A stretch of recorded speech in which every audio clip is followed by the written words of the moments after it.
Well, it's been 28 days since we first alerted you to a case of a Robertsdale sex offender who skipped town.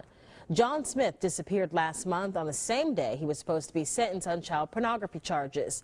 Fox 10 News reporter Russell Colburn has been digging for answers ever since, and today he got some. Russell's joining us live from the Baldwin County Courthouse in Bay Minette. So, Russell, fitting you should be there.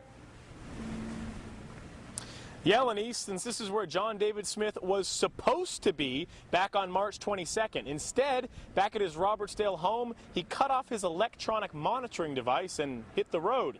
He was seen that day at a Bruton gas station wearing a disguise, and since then, that is when the trial went cold. But tonight, the U.S. Marshals are turning up the heat. Days became weeks until finally, nearly a month since we've heard anything on this man, John David Smith.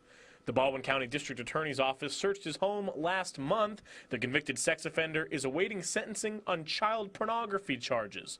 The victim, a teenage girl. He and his wife recorded one of these children, young women, nude, and produced these videos. District Attorney Hallie Dixon gave us some new information today that Smith's movement has been documented by the U.S. Marshals, who claim to be close to moving in. She says he has been in hiding all over the country.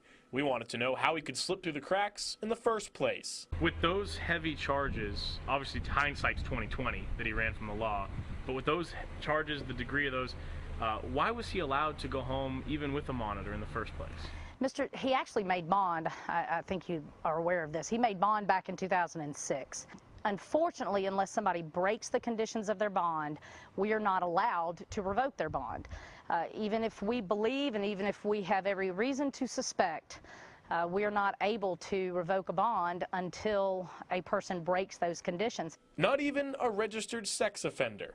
Smith cut off his ankle monitor the morning of his sentencing and has eluded justice since. Could we have changed anything about it?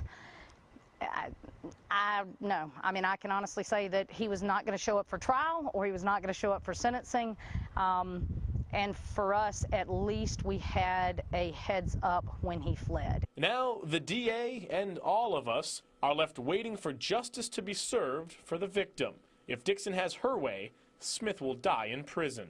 The bare minimum on my position is it's life without the possibility of parole. And any shot that they had of convincing me otherwise is gone the day he cut that monitor and fled.